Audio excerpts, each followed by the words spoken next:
Sziasztok, gyerekek!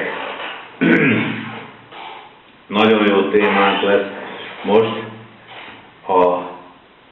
Arról a felismerésről lesz szó, hogy az összes gondunk és problémánk, és ugyanakkor az összes gondunknak és problémánknak kulcsa és megoldása is belőlünk ered, és bennünk található meg. Tehát nem csak a bajaink, hanem az örömeink is. Miért? De nagyon sokat szenvedünk a hatalomtól. Nagyon sokat szenvedünk attól, hogy másoknak hatalma van fölöttünk.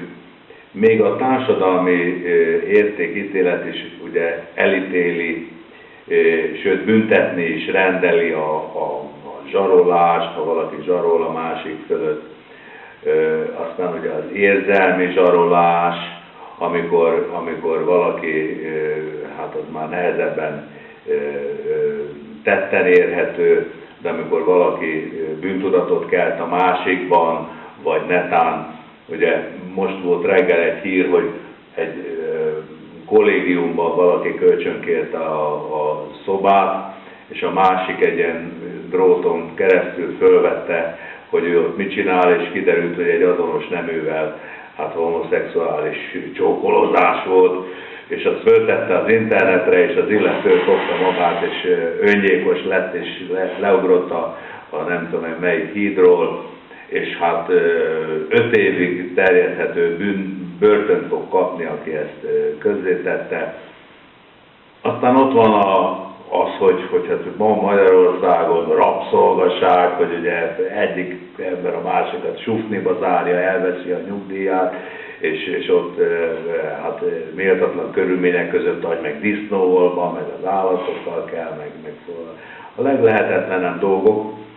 És hát nagyon föl tudunk háborodni ezen, pedig nekem volt egy hatalmas nagy fölismerésem, és ezt szeretném megosztani veletek. Az életemnek egy bizonyos szakaszában rájöttem, hogy én nagyon sokat kesergek azon, hogy ennek, annak, amannak hatalma van fölöttem, és hogy mit csinál velem, és hogy mozgat. És aztán rájöttem, hogy senkinek nincs hatalma senki felett, gyerekek. Mi magunk adunk hatalmat a másiknak, azzal, hogy félünk tőle, azzal, hogy kötődünk hozzá, ugye, azzal, hogy meg akarunk felelni neki, adunk a véleményére, félünk a haláltól. Hát gyerekek, ugye amikor azt mondják, hogy életveszélyes fenyegetéssel vette rá, hogy a rabszolgája legyen. Na de gyerekek, ezt csak akkor lehet velem megcsinálni, ha én félek a haláltól. Ha én azt mondom neki, hogy ölj meg, de én nem leszek a rabszolgád, akkor mit tud csinálni velem a rabszolgatartó? Bűntudatot akkor tudnak bennem kelteni, hogyha bennem van ítélkezés, és én ítélkezem önmagam fölött. Ha én azt mondom, hogy miért ne csókolozok egy másik férfival, nekem úgy vette kedvem, neki is kedvem tartja, ti nektek meg toll a fületekbe. Hát akkor mit tudnak velem csinálni, hogy közzé teszik a internethálón, vagy a Facebookon, hogy fölteszik, hogy és a kamerára vették, hogy én csókoloztam.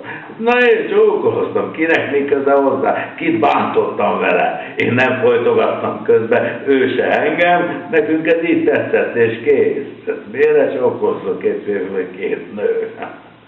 Ha ő neki kedvük tartja, az már megint más dolog, amikor már külön ugye tattarázni kell és fölvonulni kell, hogy a büszkeség, ami tulajdonképpen ugye a meleg büszkeség napja pont az ő kisebbségi érzésükről szól, és a belső konfliktusukról szól.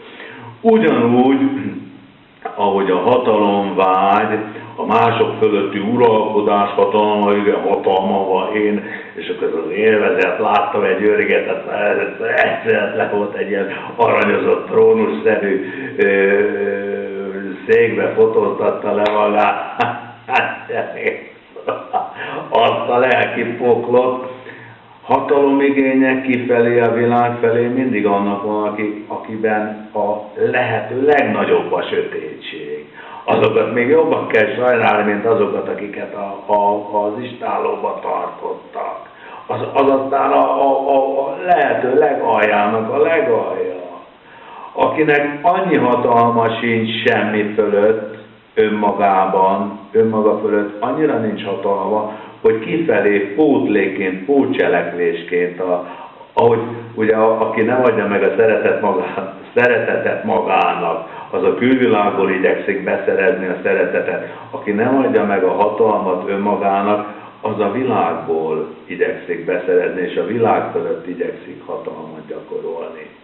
Tehát gyerekek, ez egy tévegés azt hinni, hogy igen, mert hatalmaskodott a másik fölött, sátáni, ugye a hatalom.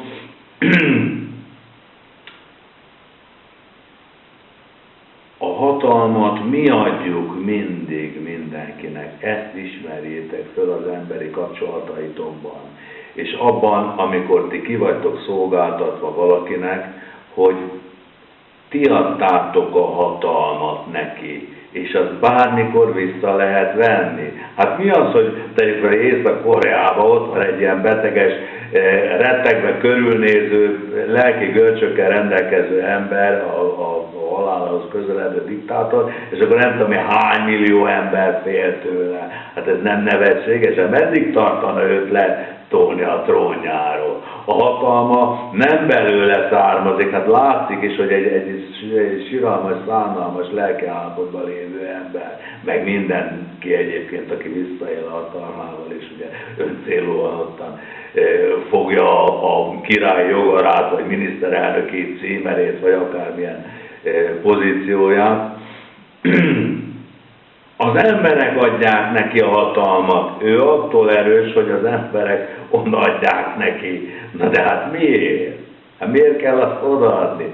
A hatalmunkat, és ha már odaadtuk valakinek, hogy hatalma legyen fölöttünk, az gyerekek bármikor vissza tudjuk venni. Én megtettem az életem során.